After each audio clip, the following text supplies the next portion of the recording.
Welcome to my YouTube channel. आज मैं आपके बीच में इन्वायरमेंट साइंस से रिलेटेड क्वेश्चन डिस्कस करने जा रहा हूँ। और अगर आप और भी वीडियो देखना चाहते हैं तो मेरे यूट्यूब चैनल के अंदर जाके मेरे यूट्यूब चैनल के अंदर जाके आप प्लेलिस्ट में जाके सब्जेक्ट वाइज वीडियो देख सकते हैं। तो चलते हैं सबसे पहले क्वेश्चन पे। पहला क्वेश्चन है, घास की मैदान की खाद करी में सर्वोच्च उपभोक्ता कौन है?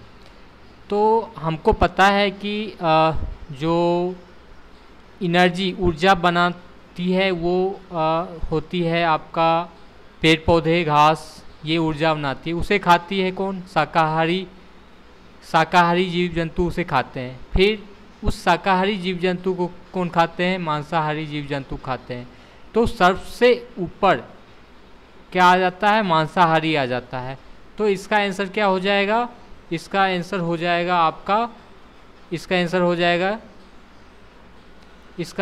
जाएगा मांसाहारी आंसर हो जाएगा। ठीक है, अगला क्वेश्चन चलते हैं कि घास के मैदान में जीवभार का पिरामिड क्या होगा? इसमें पूछा जा रहा है कि पिरामिड सब जो घास के मैदान में जो पिरामिड बनेगा वो कैसा बनेगा। इसमें क्या होता है कि आप को घास के मैदान में सबसे ज़्यादा घास पाया जाता है। ठीक है, तो उसके भार को हम अगर रिप्रेजेंट करेंगे तो ये होगा आपका उसका भार। ठीक है, और उसके बाद होगा जो घास खाने वाले शाकाहारी जीव होते हैं वो होंगे। तो वो उसको अगर हम रिप्रेजेंट करें तो इस पे हम रिप्रेजेंट कर सकते हैं कि ये शाकाहारी जीव का होगा। और अगर उसके ऊपर क्या होगा आपका मांसाहारी जीव जो कि यहाँ पे होंगे वो होंगे, उसका भार अगर देखा जाए तो ये होगा। तो आप देखते हैं कि ये जो पिरामिड बन रहा है ये सीधा पिरामिड बन रहा है। तो इसका आंसर क्या हो जाएगा? आपका हो जाएगा ए, ऑप्शन ए, सीधा पिरामिड।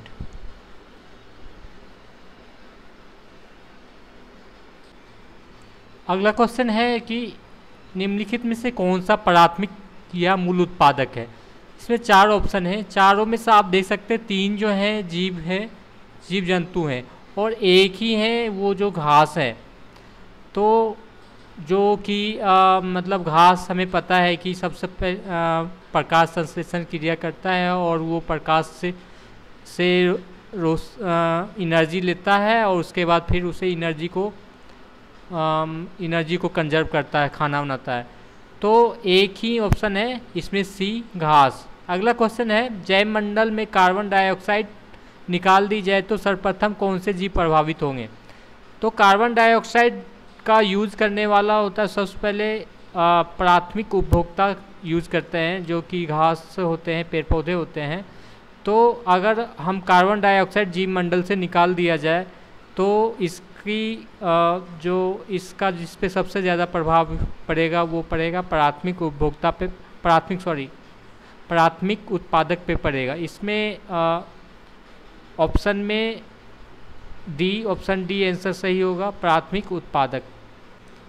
अगला क्वेश्चन है कि निम्नलिखित में से किन में से खाद्य श्रृंखला पाई जाती है? खाद्य श्रृंखला क्या होती है कि जैसे जो उत्पादक होते हैं, प्राथमिक उत्पादक पेड़ पौधे होते हैं और फिर उसको खाने वाले शाकाहारी जीव होते हैं। फिर उस शाकाहारी जीव को खाने वाले मांसाहारी जीव होते हैं जो छोटे लेवल पे होते हैं। फिर उस मांसाहारी जीव को खाने वाले भी उसके ऊपर भी और दूसरे मांसाहारी जीव होते हैं। तो इस टाइप का जो श्रृंखला बनती है उसको खाद्य श्रृंखला कहते हैं। तो ये श्रृंखला जो पाई जाती है आपका समुद्र में भी पाई जाती है। छोटी मछली बड़ी मछली को खाती है, बड़ी मछली छोटी मछली को खाती है। तालाब में भी होती है, वन में तो होता ही है। और तो इसका आंसर हो जाएगा इन सभी में। अगला क्वेश्चन है, घास स्थलीय पारिस्थितिक तंत्र में खाद्य श्रृंखला का सही कर्म क्या है? तो आप खाद्य श्रृंखला अभी जस्ट मैंने बताया कि सीरीज में जो एक दूसरे को खाते हैं तो उससे जो श्रृंखला बनती है उसको खाद्य श्रृंखला कहते हैं। तो इसमें आप देख सकते हो घास को टिड्डा खाता है, सही है। उसके बाद टिड्डा को क्या सर्प खाता है? नहीं, टिड्डा को सर्प खाती है लेकिन सर्प को मेढक नहीं खाती है, तो ऑप्शन ए गलत हो जाएगा। अगला ऑप्शन है घास को टिड्डा खाती है, सही है। उसके बाद टिड्डा को मेढक खाती है, सही है। उसके बाद सर्प मेढक को खाती है, सही है। और बाज सर्प को खाती है, सही है। तो ये श्रृंखला सही है, तो ऑप्शन बी इसका सही हो जाएगा। अगला क्वेश्चन है खाद्य श्रृंखला में सर्वाधिक संख्या में क्या होते हैं। तो अभी जस्ट मैंने बताया था कि खाद्य श्रृंखला में जो पिरामिड बनती है उसमें आपको दिखाया था कि सबसे ज़्यादा क्या होते हैं, पेड़ पौधे होते हैं, उसके बाद फिर शाकाहारी जंतु होते हैं, उसके ऊपर मांसाहारी जंतु होते हैं। तो सबसे ज़्यादा क्या होंगे, पेड़ पौधे होंगे। तो पेड़ पौधे सबसे ज़्यादा होंगे, तो इसमें पेड़ पौधे कहलाते हैं प्राथमिक उत्पादक। तो ऑप्शन ए इसमें प्राथमिक उत्पादक इसका सही होगा। खाद्य श्रृंखला में सबसे ज़्यादा पाया जाने वाला संख्या प्राथमिक उत्पादक है। अगला क्वेश्चन है पारिस्थितिक तंत्र में सौर ऊर्जा का संरक्षण करते हैं। उत्पादक संरक्षण करता है। अभी जस्ट पहले हमने बताया था कि प्रकाश संश्लेषण की क्रिया के द्वारा पेड़ पौधा सौर ऊर्जा से सूर्य से सौर ऊर्जा लेती है और उसको मैकेनिकल ऊर्जा में, रासायनिक ऊर्जा में कन्वर्ट करके अपने उसे संरक्षण करता है। तो ऑप्शन ए इसका सही हो जाएगा, उत्पादक, क्योंकि उत्पादक पेड़ पौधे होते हैं। उपभोक्ता जो जिस पेड़ पौधे को जो खाने वाले होते हैं या फिर जानवर को जो खाते हैं उसे उपभोक्ता कहते हैं।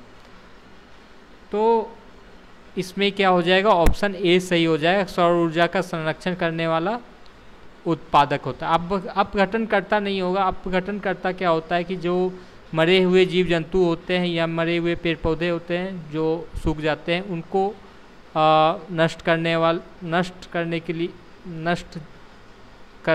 जो भी जीवाणु करते हैं उसे अपघटनकर्ता कहते हैं। तो ऑप्शन ए सही होगा। अगला क्वेश्चन है खाद्य श्रृंखला में भेड़िया खरगोश को खाता है तथा खरगोश को घास खाता है। खरगोश घास को खाता है, तो भेड़िए का पोषक स्तर क्या होगा। घास को खरगोश खाती है और फिर खरगोश को भेड़िया खाती है, तो प्राइमरी उपभोक्ता हो गई आपका खरगोश, क्योंकि घास को खाती है। फिर खरगोश को भेड़िया खाती है, तो वो दूसरे नंबर पे हो गए, तो वो क्या हो गए, द्वितीय उपभोक्ता हो गया। तो ऑप्शन बी इसका सही हो जाएगा, द्वितीय उपभोक्ता हो जाएगा। अगला क्वेश्चन है कि निम्नलिखित में कौन सा प्राथमिक मांसाहारी है। प्राथमिक मांसाहारी इन सबों में खरगोश शाकाहारी होती है, गाय शाकाहारी होती है, मनुष्य शाकाहारी और मांसाहारी दोनों होते हैं, लेकिन प्राथमिक मांसाहारी मेढक होती है। तो ऑप्शन डी सही होगा। अगला क्वेश्चन है पारिस्थितिक तंत्र के दो भाग होते हैं, कौन कौन से होते हैं। तो पारिस्थितिक तंत्र में सिर्फ दो ही प्रकार के चीज़ पाए जाते हैं, या तो सजीव या तो निर्जीव, मतलब या तो जीवीय या तो अजीवीय। तो ऑप्शन सी हो जाएगा, सही है, इसका आंसर हो जाएगा। अगला क्वेश्चन है पारिस्थितिक तंत्र में निरंतर आवश्यकता होती है। तो किसी भी चीज़ पारिस्थितिक तंत्र में किसी भी चीज़ को बने रहने के लिए सबसे ज़्यादा आवश्यकता होती है, ऊर्जा की आवश्यकता होती है। अगर ऊर्जा नहीं रहे शरीर में या फिर किसी पेड़ पौधे में, तो वह इकोसिस्टम डिस्ट्रॉय हो जाएगा। तो इसमें क्या ऑप्शन हो जाएगा, सी ऑप्शन सही हो जाएगा। ऊर्जा की ज़रूरत सबसे ज़्यादा होती है। ये ऊर्जा आप जल से भी बनाते हैं, वायु से भी बनाते हैं, और जो हम मिट्टी से खनिज लेते हैं उससे भी बनता है। तो ऑप्शन सी हो जाएगा सही। अगला क्वेश्चन है कि कौन सी खाद्य श्रृंखला है निम्नलिखित में से। तो इनमें से तीन चीज़ यूज़ किया गया है, उपभोक्ता, अपघटक, उत्पादक। तो उपभोक्ता क्या होता है, पेड़ पौधा जो कि उत्पादक क्या होता है, पेड़ पौधा होता है जो कि सूर्य से सौर ऊर्जा लेके खाना बनाती है। दूसरा उसे जो उपयोग करता है पेड़ पौधे को, जो उसे खाती है, उसे उपभोक्ता कहते हैं। जैसे और गाय भैंस जो होती है वो उपभोक्ता होती है, फिर उसे भी जो खाते हैं उसे उपभोक्ता कहते हैं। फिर उपभोक्ता उपभोक्ता या उत्पादक जब डेड हो जाते हैं तो उन्हें जो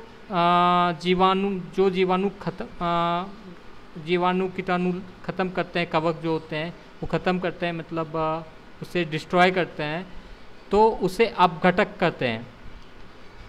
ठीक है, तो इनमें सबसे पहले क्या होगा, उत्पादक होगा, फिर उस उत्पादक को खाने वाला कौन होगा, उपभोक्ता होगा, फिर उस उपभोक्ता को जब वो उपभोक्ता डेड हो जाएगा तो उसे नष्ट करने वाला कौन होगा, अपघटक होगा। तो ऑप्शन सी इसमें हो जाएगा, उत्पादक, उपभोक्ता, अपघटक। ये खाद्य श्रृंखला सही श्रृंखला है। अगला क्वेश्चन है, द्वितीय उत्पादक कहते हैं। द्वितीय उत्पादक क्या होती है कि जो प्राइमरी उत्पादक तो हमें पता है कि जो पेड़ पौधा जो कि सूर्य से सौर ऊर्जा लेते हैं और उससे खाना बनाते हैं, तो वो प्राइमरी उत्पादक है। द्वितीय उत्पादक क्या होता है, जो घास खाते हैं और उसके बाद उस घास को कोई दूसरा जानवर जो घास खाते हैं और उस जानवर को फिर दूसरा जानवर जो खाता है, तो पहले जानवर भी कुछ एनर्जी को कंजर्व किया रहता है। तो ये जो एनर्जी कंजर्व करता है, जो घास खाने वाला जो जानवर होता है, उसे हम सेकेंडरी मतलब सेकेंडरी प्रोड्यूसर कहते हैं। ठीक है, तो कुछ पौधे भी ऐसे होते हैं जो कि किसी दूसरे जीव जंतु पे निर्भर करते हैं। तो जीव जंतु पे निर्भर करते हैं, तो कुछ पौधे भी ऐसे हैं जो कि सेकेंडरी प्रोड्यूसर हैं। तो इसमें क्या होगा, इसका आंसर पौधे तथा जंतु दोनों। पौधे इसलिए होगा कि कुछ पौधे ऐसे भी होते हैं जो दूसरे जीव जंतु पे निर्भर करते हैं, सूर्य की सौर ऊर्जा पे भी निर्भर करते हैं तथा दूसरे जीव जंतु पे भी निर्भर करते हैं, वो उनको खा जाते हैं। तो यहाँ पे ऑप्शन सी होगा, पौधे तथा जंतु में। अगला क्वेश्चन है कि खाद्य कड़ी के प्रत्येक स्तर पर उपभोक्ता संचित ऊर्जा का कितने प्रतिशत अपने शरीर भार में रूपांतरित करती है। होता क्या है कि खाद्य श्रृंखला में जो जानवर घास खाते हैं या फिर जानवर को खाते हैं, तो उसमें क्या होता है कि जैसे घास से अगर 100 कैलोरी ऊर्जा लिया, तो उसमें से वो क्या करते हैं, 90 कैलोरी ऊर्जा वो संचित कर देते हैं और बाकी 10 कैलोरी ऊर्जा अपने भार में रूपांतरित कर लेते हैं। ठीक है, तो इसी तरह अगर कोई जानवर दूसरे जानवर को खाता है, तो पहले जानवर ने जितना मान लो 90 कैलोरी संचित किया है, तो दूसरा जानवर अगर उसे खा के 90 कैलोरी एनर्जी लेता है, तो उसमें से 90% मतलब 81 कैलोरी के आसपास वो संचित कर लेता है और बाकी 9 कैलोरी अपने भार में रूपांतरित कर लेता है। तो भार में रूपांतरित कितना परसेंट करता है, 10% वह अपने शरीर के भार में रूपांतरित कर लेता है। तो आंसर क्या हो जाएगा, सी हो जाएगा। अगला क्वेश्चन है कि बायो इक्विलिब्रियम जैविक संतुलन क्या है, मतलब पाया जाता है कहाँ, किस में पाया जाता है। ये क्या होता है कि जितना भी उत्पादक होते हैं उसको बैलेंस किया जाता है उपभोक्ता के द्वारा। अगर उपभोक्ता नहीं हो तो उत्पादक की संख्या बहुत बढ़ जाएगी और उपभोक्ता की संख्या बहुत कम जाएगी। अगर अगर उत्पादक कम है तो फिर उपभोक्ता भी क्या होगी, अगर उत्पादक कम होगा तो उपभोक्ता भी कम होंगे और उससे वो डेड हो जाएंगे। तो इससे मतलब जो इकोसिस्टम है वो डिस्ट्रॉय हो जाएगा। ये बैलेंस ना बना रहे, उत्पादक और उपभोक्ता का बैलेंस ना बना रहे, तो ये डिस्ट्रॉय हो जाएगा। तो ये जो जैविक संतुलन पाया जाता है उत्पादक और उपभोक्ता के बीच में पाया जाता है।